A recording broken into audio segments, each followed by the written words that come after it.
आपको पता है चापलूस जो होते हैं वो आपको हर जगह मिलेंगे। लाइफ में आपको इस तरह से लोगों से संपर्क जरूर आप आए होंगे, कभी ना कभी तो आए होंगे, अनुभव हुआ होगा चापलूसों से। और आपको ये पता है, ये बहुत विशेष आदत होती है इन चापलूसों में कि वो परिस्थिति को सूंघ लेते हैं और जहां चापलूसी हो रही होती है वो मंडली बना देते हैं और फिर वो कहलाती है चापलूस मंडली। तो इस तरह से जो चापलूस होते हैं ना, उनसे सावधान रहना चाहिए।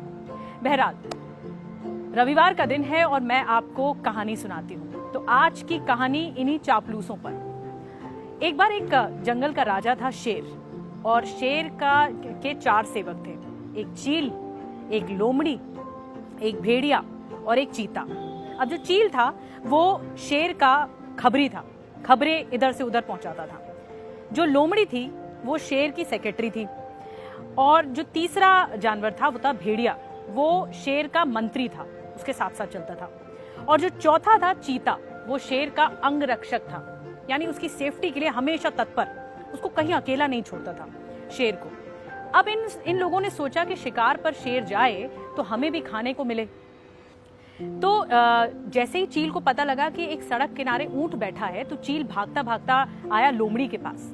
तो लोमड़ी ने कहा कि ये मेरा काम है कि मैं शेर को कन्विंस कर लूंगी कि आप इस ऊंट का शिकार कर लें।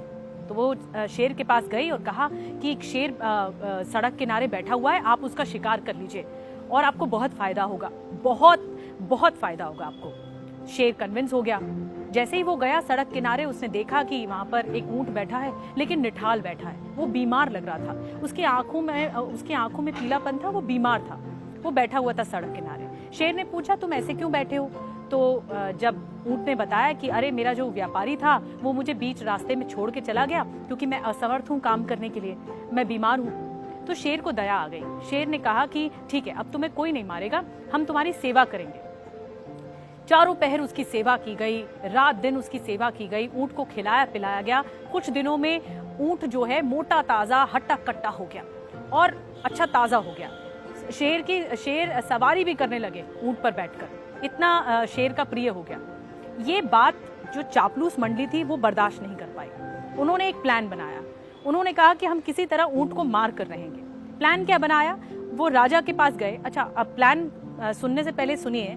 राजा एक दिन जंगल गए और उसने एक पागल हाथी पर शिकार करना चाहा, तो वो पागल हाथी ने सूंड से पकड़कर राजा को पटक दिया। राजा जख्मी हो गया।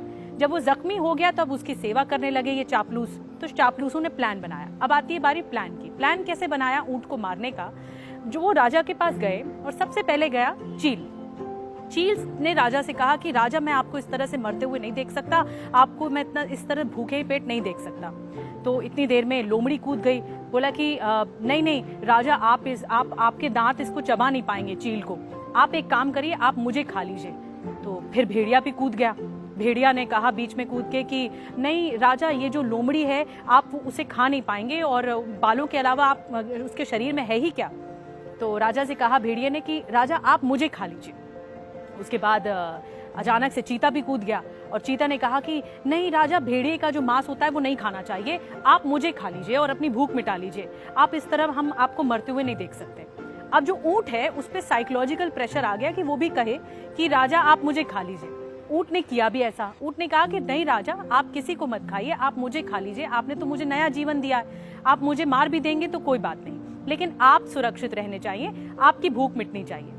तो अब यही तो चाहती थी चापलूस मंडली। तो उन चापलूस मंडली ने कहा राजा से, शेर से कहा कि शेर, अगर आपको संकोच हो तो हम इसे मार देते हैं। तो एक सहमति जता दी गई शेर की तरफ से और इस चापलूस मंडली ने ऊंट को खा लिया, ऊंट को मार दिया और उसका काम तमाम कर दिया और उसका जो मांस था वो शेर के पास लेकर आ गए। तो आप देख रहे हैं किस तरह से रचा बुना गया ये पूरा ड्रामा चापलूस मंडली की तरफ से, और वो कामयाब भी हो गए। तो तभी कहते हैं कि चापलूसों से सावधान रहना चाहिए, क्योंकि ये खतरनाक होते हैं और आपको किसी दुविधा में जरूर फंसा देते हैं। आपका दिन शुभ हो।